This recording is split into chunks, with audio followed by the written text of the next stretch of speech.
Okay, so I want to talk to Mr. Mark Asper. Mark Asper, thanks for joining us.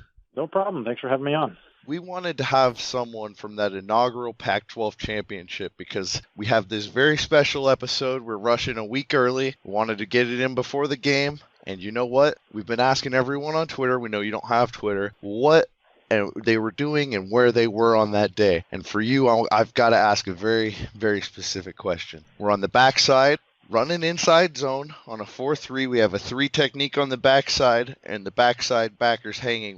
What's the call? Gut. Oh, man. Perfect. Yes, that is the correct answer.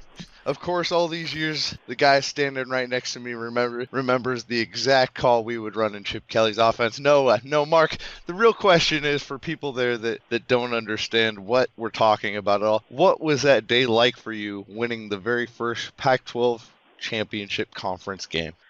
You know, it was crazy because, you know, we had done senior day, you know, kind of the week previous in the Civil War. And so it was like, all right, goodbye Autzen Stadium. Goodbye, everybody. Oh, hold up. Back again one more time. Roll it back. And, you know, I've seen other people comment on Facebook about, you know, some of their memories from the Pac-12 championship day where they said it didn't feel like Autzen Stadium. And it was weird to have the takeover. Like it was cool to have the Pac-12 there and Fox Sports, you know, TV crew and everything.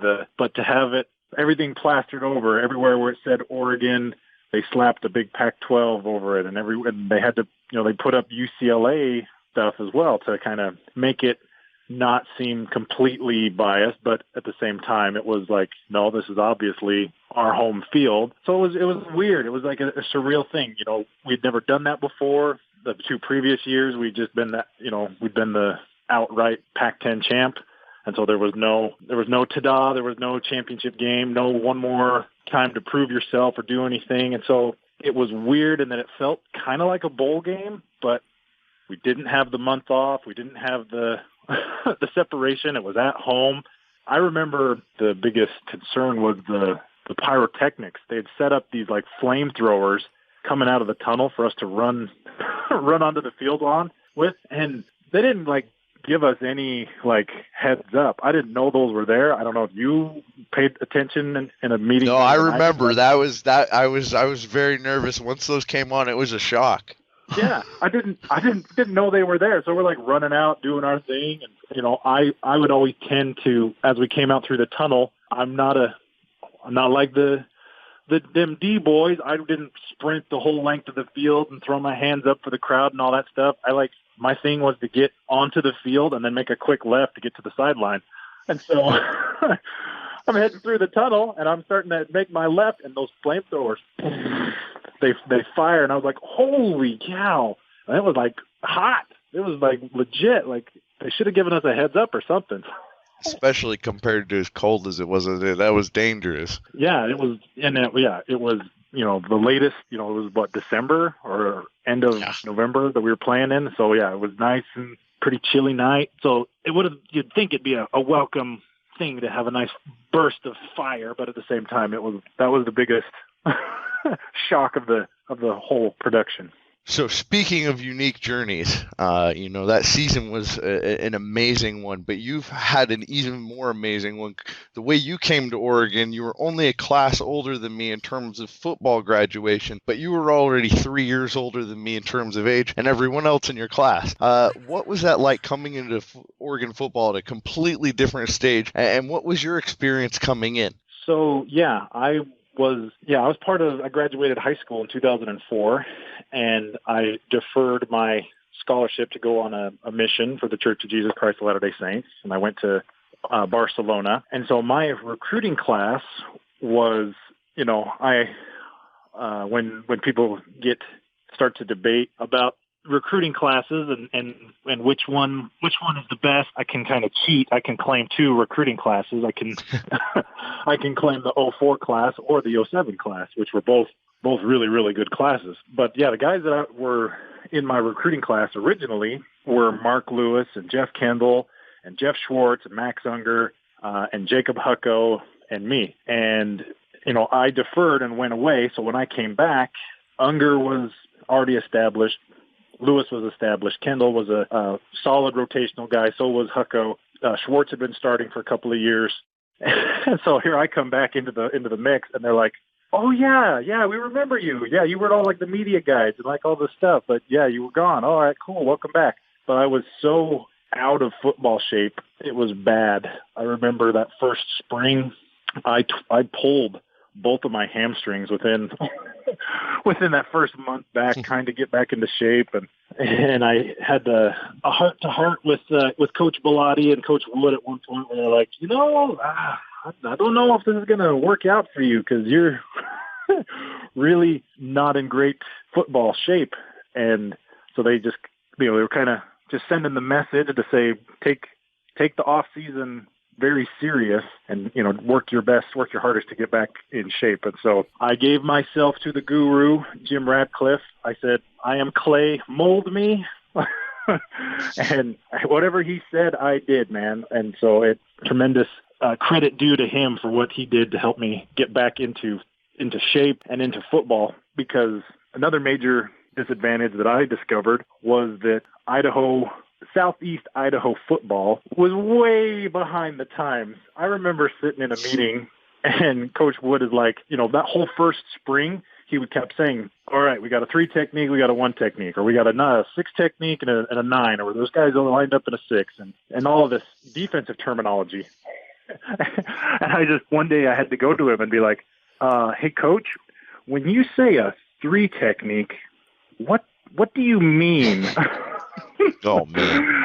And just the look on his face of just complete shock, like, Zoom recruited you? What kind of backwoods bumpkin doesn't know what a 3 technique is? And, I remember you as a freshman. I remember when you came into those summer workouts, the amount of football knowledge that you had compared to what I had when I came in, I was blown away. You knew so much more than I did. I was like, oh, yeah. Now this is what Coach Wood must have been expecting when when he saw me and was talking to me about football. And I was like, when you say middle linebacker, do you mean the guy in the middle or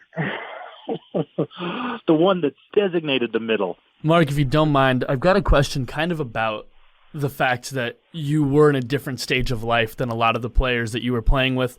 A story that I had heard for a long time was that during a very difficult game down in Berkeley in 2010, Coach Kelly gave a inspirational speech that pretty much accumulated to being, this will be a drive you will someday tell your kids about, before turning to you and saying, or just tell them when you get home. Number one, is that story true? And number two, what was having that kind of dual life of being a college football player as well as a family man when you got home like? Story is true. Yeah, that was if Oregon was ever to have like a coined or just a play that goes completely, or a series or a drive goes unrecognized for its significance. Yeah, that one down in Cal, where we were undefeated to that point. We weren't producing on offense that game like we had been for the majority of the season. And it was, like, do you remember how much time was on the clock, Nick? It was like 8 minutes. It was almost 10. I feel like the drive was around 9:30, if I'm correct. If I remember correctly. It was. Yeah, we had to run the ball for almost 10 minutes to grind that clock down. Yeah, and that was one of the things that I loved about Chip, especially. So Chip and I got to Oregon at like the same time. His first spring was my first spring, so he came in as the offensive coordinator, and I was my first spring there. Myself and Drew Davis came in as early enrollees in the spring of 2007. And so I got to experience offensive coordinator Chip. And offensive coordinator Chip was fun, man. He was smooth and confident, and he just breathed that into everybody in the room. Like, this is what we're going to do. This is how we're going to do it. You'd get little glimpses of offensive coordinator Chip on our Friday night meetings, when he would, when the lights would go down and he'd pull up game tape of the opponent and talk about things that other people had done that had been successful against our opponent. And he'd say, this is what we're going to do, but we're going to do it our way. So it's going to be better and faster and more explosive. You'd get a little piece of that offensive coordinator Chip again. And it was fun. It fired you up. And that drive in that moment, that's what that was. It was offensive coordinator Chip, flipping the headset back and, talking to the guys in the huddle like, hey, this is what we're going to do, and it's going to be epic, and it's going to live on forever. You're going to tell your kids about it. And then he stopped and looked at me and was like, or you can tell them about it tonight. And we went out there and we just munched up the clock for the next 10 minutes, converted each time we needed to, epic play after epic play, and then kneeled the ball down at time expiring, first and goal or whatever, in scoring distance. We could have punched it in, but instead we're just like, nope, we're just going to take a knee and let you guys face the music, like true, like victory formation. Like we could win with a score and then let you guys fizzle out with the ball, but we're like, no, we're not giving it back. We're just taking this home with us. So it was awesome. So going back to your family and what it was like, being an older guy while college kids like me, 19 years old, are coming in, trying to learn and go to classes and spending nights with social time. You're at home, building your family and, completely spending your time differently and still being able to manage daily life as a football player and a student just like everyone else. Like, everyone on our team all looked up to you for it. Like, how do you do it? What was that like for you? It was not easy, but at the same time, credit to my wife, Michelle. She she did a lot of heavy lifting too, made it easier so I could do the things I needed to do. So we were apartment managers for Umbrella Properties there in Eugene.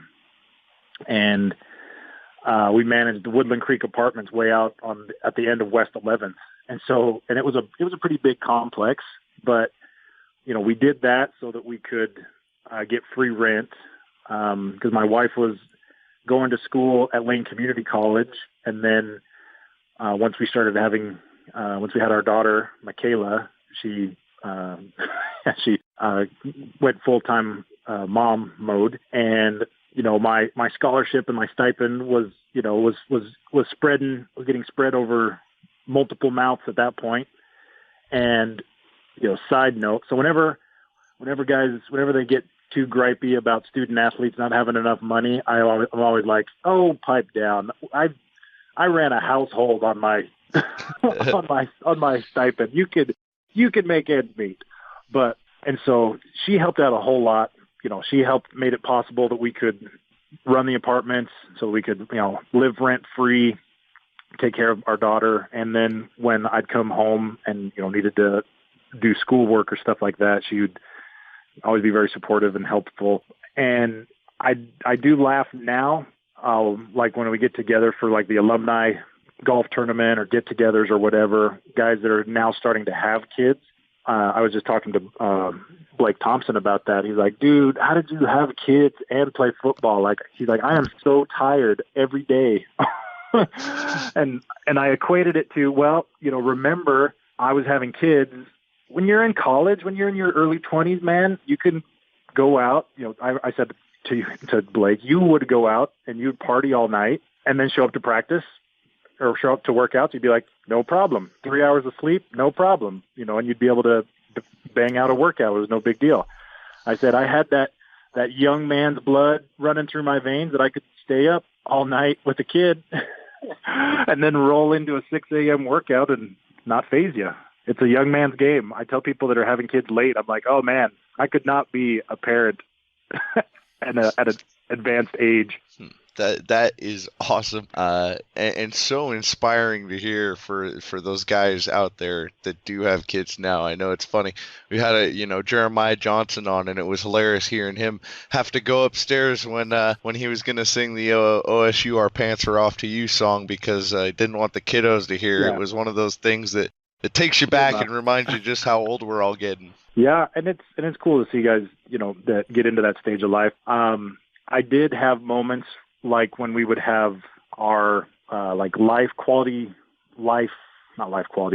skills classes that James Harris would put on for the team. Like where they'd have, police officers come in or doctors come in or lawyers come in and, or reporters, and they'd come in and they'd talk to you about, life skills and stuff like that. There was more than once where I felt completely uninterested in the message. Like, this has nothing to do with me. What am I doing here? My wife is at home with our kids screaming and crying. She hasn't seen me all day because I've been at practice and school. And now I got to come back here and listen for an hour about not kissing in the club or doing something stupid like that. And I'm like, why do I have to be here? And I voiced that opinion to James one time, and James and Chip, they said to me, hey, by you being here, a guy who doesn't need to hear this necessarily, who's not in that stage of life, having you here to hear that message validates it to those other guys that, hey, this is important enough that everybody needs to be here, even the guys that don't need to hear it. And so I took it more like, okay, need to be here, need to be interested, need to be engaged in these conversations, because there might be somebody in the room that actually needs this information, and hopefully they'll, the guys that need to hear it will hear the message. Well, Mark, 2 points. One, even you need to hear. You can't be kissing in the club. Everybody, that's a ground rule. You need to hear that. And number two, I think the biggest takeaway I have from hearing that is it's awesome that you understood that, because we all looked at you the same way, like, why does Asper have to be here? But I had a personal sit-down interview with Chip, and I'll remember completely unprompted, he used you as an example of the Oregon way and what it was like to be a man of Oregon. And you were such a role model in even just the ways of all those principles that were trying to guide us, whether they applied to you generally or not. You embodied all of them. Oh, you're going to make me blush.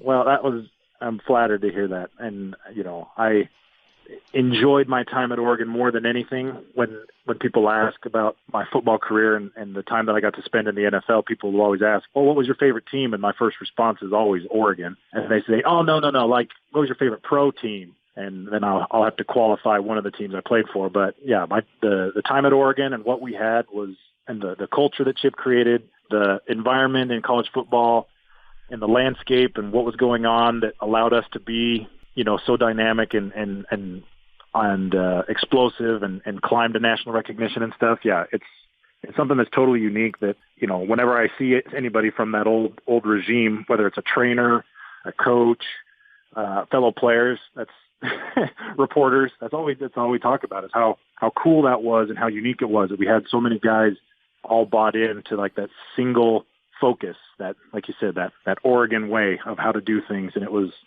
totally special. Mark, you mentioned it a little bit right there, but if you could kind of talk to us a little bit about the NFL career and kind of being a journeyman lineman and what that lifestyle was like.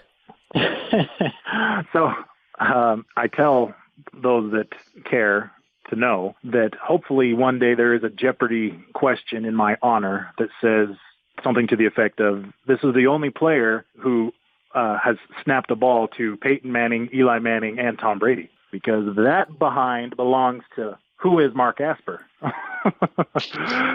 So I got drafted by the Buffalo Bills in the 6th round, and it was kind of a crazy deal where on the phone call with the GM, he was like, hey, we're going to draft you to play center. And I was like, immediately, I felt like, are you confused with who you drafted? Because I have not played center except for I played in this, unfortunately, it was kind of a ragtag of an all-star game after I graduated. It was called the Battle for the Rock. It was in Little Rock, Arkansas. It used to be Texas versus the Nation, and then the rights got bought out by this Little Rock outfit. And so the game was in Little Rock. It was rough, pretty poorly ran. And the first day we were there, the offensive line coach said, well, the 2 guys that we invited that played center both opted out. So who wants to learn to play center? And I was like, well, my mentality was, the more you do, the more you can do, the more valuable you make yourself. So I said, sure, I'll play center. So that week, I spent my time trying to learn to snap and not have it spray all over the field, and do, under center snaps and all that stuff, and snap and take a step and all the things that a center has to worry about. And then that 1 week and that one game, it added onto my resume where I could play center. So they said, "Hey, we're gonna have you play center." I was like, "Okay, cool." So I spent training camp and fall camp that year playing center and guard mostly. That made me very versatile, but very expendable as well. Where then I was a jack of all trades and a master of none. So the Bills ended up releasing me at the end of training camp. I got picked up by the Vikings. Same deal. They liked that I could play all three positions. So I was the backup offensive lineman with the Vikings. And then I got released and picked up by the Jaguars. And then I got released and picked up by the Bills again. And then under new management, Doug Marrone was the head coach then. And then I got released and picked up by the New York Giants. And then by the Denver Broncos. And then by the Miami Dolphins. And then finally by the New England Patriots. And each stop, I'd play something different, and I'd play center, I'd play guard, I'd play tackle, just kind of as needed, whatever they needed. And so it was good to be so diverse. But I do remember I said that comment that I said earlier, where I thought, the more you can do, the more valuable you were. But Eugene Monroe, the Pro Bowl left tackle for the Jaguars, I was out of practice one day, and I was messing around with long snapping, and he's like, "Asper, what are you doing?" And I was like, "Oh, I'm trying to learn to long snap, just in case, the more you can do, the more valuable you are." And he's like, "Nah, the more you can do, the less you are getting paid, because you're doing more work and getting paid the same. He's like, you need to just do one thing and do it really, really well, like me." And I was like, "Oh, thanks, Eugene. I'll work on that. I'll try to become more athletic and have longer arms and a quicker first step. Yep. That'll make me more valuable like you." I was like, "I'm the try-hard white guy. I need to try to increase my things I can do to help me stick on as long as I could." So I made it 4 years and played on 8 different teams, if you count the Bills twice. Following up with that, you mentioned the type of very talented people that you were able to play with. What were some of the lessons, either in football or life, you were able to take away from some of the people that are looked at among football fans as some of the best to ever do it? Yeah, I got to play with a lot of future Hall of Famers and coaches and players. I remember one of the most kind of old school guys was Coach Coughlin for the Giants, where I learned all about, and it was cool because you would see things that had trickled down to other teams, or things that even trickled down into college that you knew must have come from this guy. So Coach Coughlin, he had Coughlin time, which is very similar to the Bill Bowerman rule, where if you're not early to a meeting, you're late to the meeting. And so everything in the building ran on Coughlin time.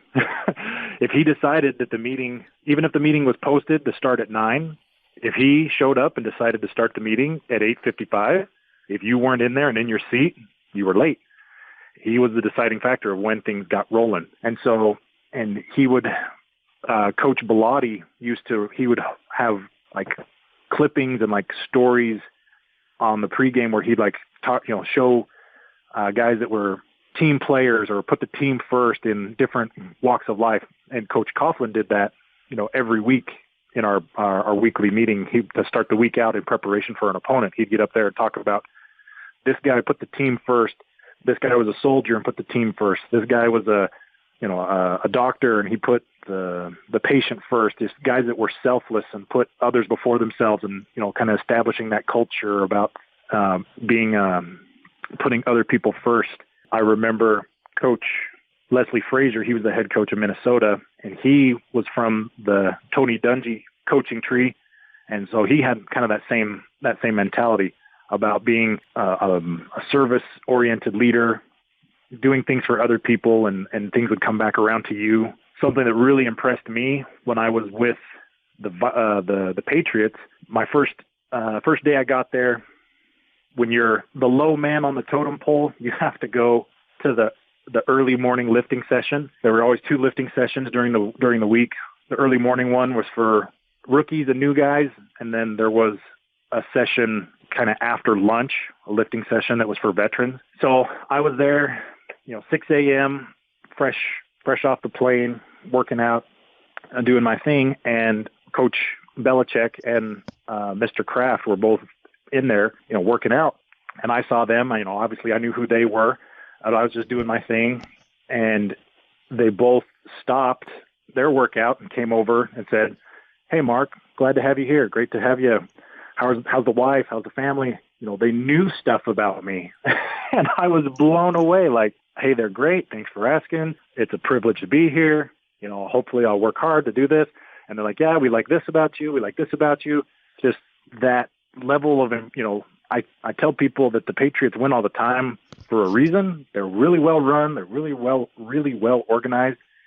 And, they live what they preach, where here the head coach and the owner knew this dude that they had just brought on from, I wasn't even on somebody else's team. I'd been sitting in the waiver wire as a free agent for like a month before they brought me in. And they knew, everything about me, and they'd done their homework, and they knew, they knew stuff. Anyway, so that was just very impressive to me, where if you're going to be the best, you got to do what you walk the walk and talk the talk, and put in the time and effort, and that everybody is important in the room, and give, if you want somebody to, and that, then made me feel valued as an individual, to where I wanted to, work hard for those guys and play hard for those guys, because I knew they knew who I was. I wasn't just a number on the roster or a practice fodder body that was just being thrown out there for the defense to,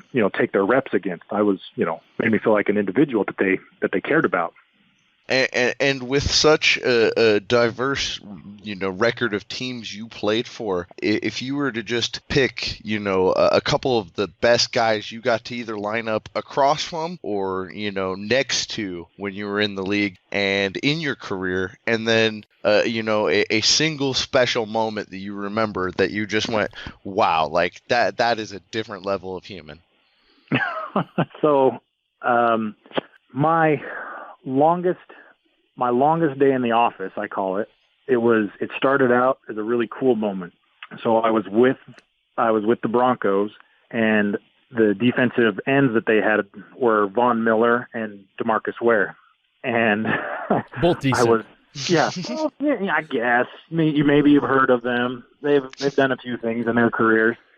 And we went to one-on-one pass rush. It was a full pad practice day. So we went to one-on-one pass rush, and the starting right tackle was like, "Yo, Asper, I need to tie my shoe, take my rep." And I was like, "All right, cool." So I get in there, and there's Miller, and I was like, it's kind of like a goalkeeper in soccer, where I'm doing a penalty kick. I was like, he's got all these different tricks. I'm going to sell out for this and hope he does it so that I catch him.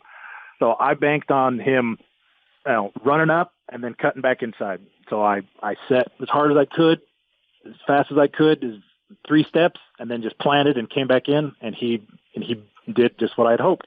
So he ran upfield, he went to spin back in, and as he spun, I caught him on his back. I locked him up, picked him up, and drove him, back across the line. And I was like, all right, woo, guessed right. And, everybody was like, all right, yeah, way to go, Asper, good job, blah, blah. So then the right guard takes his rep, center takes his rep, left guard takes his rep. Left tackle is like, "Yo, Asper, jump in here." And I was like, don't want to push my luck. I had a good rep, but all right, let's do this. So I go in there, left tackle, and it's DeMarcus' turn. And same deal. I was like, all these things he can do, I'm just going to bank on him doing a long arm kind of bull rush. So I set, and as soon as he goes to throw his arm into my chest to do the, press and lean, and I just 2-hand chopped him right at the elbow, boom. And he had enough weight going forward, and I jumped both of my feet back as I chopped. So he just went face first, down into the ground.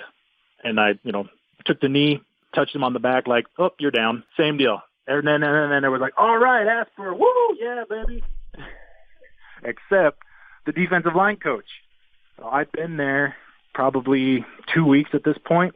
Defensive line coach was like, you blankety blanking blank blank, we paying you millions of dollars.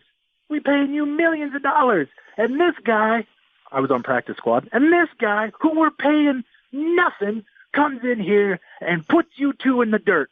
Blankety blank blank blank. So the rest of practice, when we went to team drills and when we went to third down and when we went to 2-minute drill where we're driving, where the whole offense is driving the length of the field, I got every tricky ISO game where I got picked, I got blindsided, I got their Super Bowl Sunday moves, baby. I got lit up, I got bull rushed, I got the whole package just to remind me, yo, bro, good job in one-on-one pass rush, but we got our pictures on the front of video games. And I was like, yes, Mr. Miller, I recognize your superiority both in athleticism and charisma. Please don't. I have a family. Please don't do that again. But afterward, still that's a great thing about football. The day was done. We're back in the locker room. They both came up. They gave me the fist bump. And they're like, "Yeah, good job, man. Thanks. You made us better today." And I was like, "Yeah, just doing what I can." And speaking of that special connection in football, I talked at one time on our podcast previously about a story about us in Arizona, but I was really trying to talk about that connection, especially on offensive line, that people have to have when you play right next to each other, have to see and understand things at a moment's notice and be able to collaborate together on not just a game day basis, but throughout an entire season and career. I don't think there's a story that defines that and how lasting that is, even more than I think something you'll remember about a year ago taking place where the Dan Patrick Show was involved. Yeah. Mark, could you take us through what you remember of that and why we have that kind of connection? Yeah, so it was crazy. I'm a regular listener to the Dan Patrick Show. I caught on to it when I was in college, and I like what they do, but I never called into the show. There's been moments where he's gone on, rants or made comments about things that I felt like, oh, no, Dan's wrong. I should call in and set him straight, or, oh, my experience would probably add something to this conversation, but never mind. But he was talking about, it was about the violence inherent in football and, why does the game have to be so violent? And a coach or something had given an interview and, related it to the armed forces, which is something that Chip had done at the University of Oregon, which is what brought about the spring game and the salute to veterans and all of those things. Not in that what we do is anything compared to what they do, but it was about, we should be grateful that we're able to play this game because of the sacrifice of soldiers. And so he was going on about this, about how the armed forces and what they do has nothing to do with football, and that, the skills that we learn that people learn in football are not transferable at all into the armed services, is what I took away from what he was saying. And my dad was in the Army. I have uncles that were an uncle that was in the Navy. My grandpa was in the Navy in World War II. I have a brother-in-law who's in the Army who was at one of our spring games where we did the salute to soldiers, and I got to give him my game jersey, and he gave me the freedom coin that they carry and stuff. So I was all riled up. I'm like, that's it. Dan Patrick's going to get a piece of my mind. Grab my phone, call him up. Yeah, what's up? All right, you're on hold. I'm on hold. And all right, and we're talking to Nick from Oregon. Nick, go ahead. And I was like, oh, I know Nick. Oh, or did you say you were from Washington? I don't remember. But I was like, oh, yeah, I know Nick from Washington. And it was you. And you started talking about your experience at Oregon and the connection and Chip Kelly and the servicemen and all this stuff. And I was like, no way. And then they click over to me and they're like, oh, and we're talking to Mark from Washington, because I'm living in Washington. And I was dumbfounded. I was like, I don't even know if I have anything to say. I wanted to just be like, yeah, what Nick said, and drop, and drop the mic. And then I went on, I tried to expound on some of what you had said as well. But it was and then immediately we get off the phone and you texted me and you're like, Mark from Washington? And I was like, Nick from Oregon? Well, and what really gave it away was that we were both first-time callers. We had both done it, but we both gave height, weight. That was what confirmed it. There weren't too many other guys that were How 6'5". many others? 6'5", 290. Ding! All right, who? And you know what? We both had slightly different takes, but it's just like the first question I asked you. You know, you called a gut. I might have seen a swoop, you know, but we were both going to handle the backside 3-stack. One way or another, that guy was getting taken care of. That's right. But it was just, it blew me away that I'd never called in. And the one time I decided to call in, a dude who had the, very similar experience called in. And I was like, wow, that's brainwashing or conditioning or living on the same wavelength for too long, man. Yeah, for sure. You talk about, Mark, the lesson that you were able to take away from what Chip was saying. My question to you is, what is the biggest lesson you would say in life that you've been able to take away from your football career, high school, college, pro, or all of it? There's lots of, I tell people that, football is one of the greatest team sports ever invented. I steal that from Chip, in that he said that football, you get out of football whatever you put into it. And, same thing with life, because football exposes the pretender. It exposes the liar. If you say, yeah, coach, I studied my playbook, when the lights come on and it's Saturday night and you got the crowd going and the game is on the line, it exposes you. You either did or you didn't. You either rise to the occasion or it passes you by. And you get out of it exactly what you put into it. If you don't go to the workouts, if you don't put in the time, if you don't eat right, if you don't get your sleep, if you don't do those things, football will eat you up and spit you out. Also, there's it's looked at as a positive thing, in that a lot of teams they live by the mantra next man up. Yeah, that's a positive idea, that the team will always be good. There's always be a next man up. But like in the NFL, next man up means you're out of a job. So if you want to keep your job, if you want to be the best, football, you get out of it exactly what you put into it. If you aren't doing what you're supposed to do, there's thousands of people that want to do what you're doing. And so if you're not doing it to the best of your ability, the game's going to expose you and you're going to be out. You're going to be gone pretty quick. The saying around the NFL is that NFL stands for not for long, because average career is a little less than 3 years. I was lucky to squeak out 4, but the 20-year guy is a complete unicorn. The 10-year guy is even an anomaly, especially at like offensive line play. And so taking that away from football into life, you get out of life exactly what you put into it, and life will expose you. If you kind of give half effort through school or through your marriage or through your job, you'll get exposed eventually. You won't have a job. You won't have a marriage anymore, or you'll end up not living the life you think you deserve. And it's all about, you have to put in the effort. You have to do the little things in order to get out what you want from it. And so I think that's the biggest one that Chip a lot of things kind of revolved around that message, where if you want to get to where you want to be, you have to do the things to get there. And then he would tie into that, winning the day. The big picture is this, but you got to win an individual day. And within that day, he then break it down into fast, hard, and finish in everything that you do, whether it's school or your workouts or football or your social life. Tie those things into it and create habits and structure and discipline so that you would get to where you wanted to go. Don't focus on where you want to go too much, but also don't forget where you want to go, and then do the little things and you'll get out of it what you want. It's crazy to talk about to people that that haven't played football, because a lot of things that like Nick and I are talking about, when you're on the same wavelength as dudes that are in it and living it all the time, when you talk to somebody who hasn't been doing it for a while, sometimes they don't really get what you mean. And you're like, you gotta get your hips into it. And they're like, why do I got to get my hips into it? And you're like, oh, never mind. You don't understand. But that lifestyle of living a certain way, and when you get used to doing that, that's part of what made that Chip Kelly era so special. Was we had so many guys buy into that, into doing the little things and putting into football what they wanted to get out of football.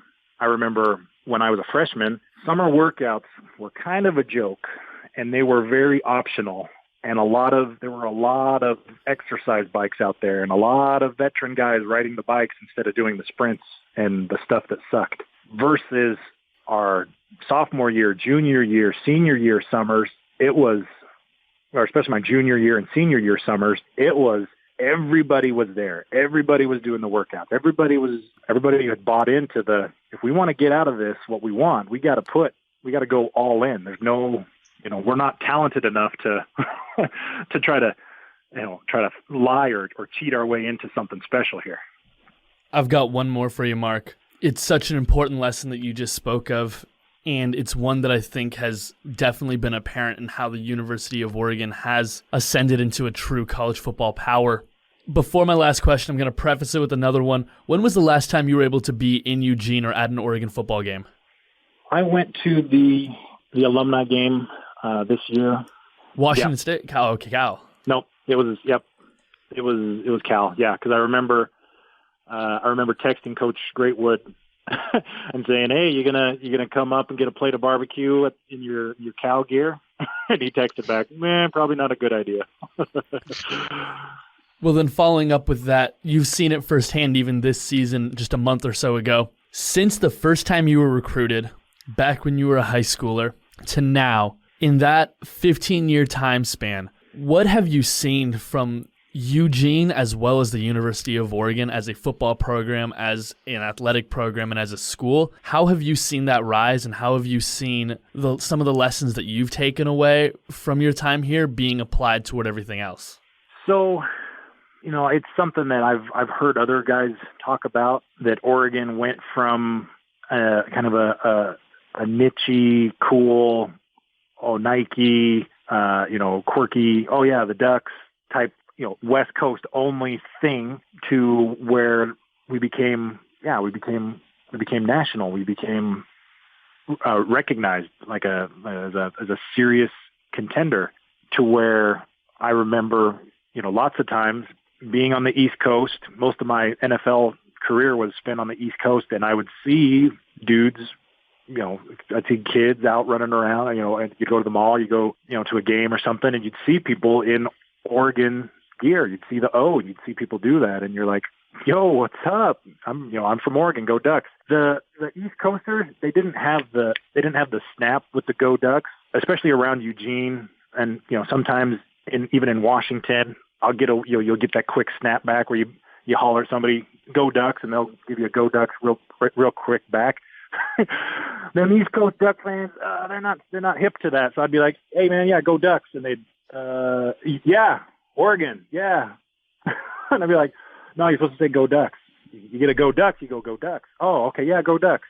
So that proliferation of the Duck brand and the message has been awesome. And then I had the chance to talk to Rob Mullins the other day. When I went to practice, he was there, and I was talking to him because he took over for Coach Bellotti, who was the acting AD, who took over from Pat Kilkenny when I started there. And I was talking to him about, the ascension of Oregon as a national brand, and how our women and men's track and field team has always been good. But in the last 15 years, we've become the Pac-12 powerhouse. We've become the national champion for indoor and outdoor, and our cross-country team, and then our men's and women's basketball programs, and our softball team, and even our volleyball team has had some good runs in there. And just, that the football program and how it's expanded and what it's done, I'm biased, obviously. I accredit it to, the football team, just because of the coverage and the notoriety that football gets in the United States, and how that helped expand that brand to where we got more talent coming from Texas and Florida and the Midwest. We got guys coming from there and girls coming from there to want to be a part of Oregon that we maybe wouldn't have used to have gotten without that exposure.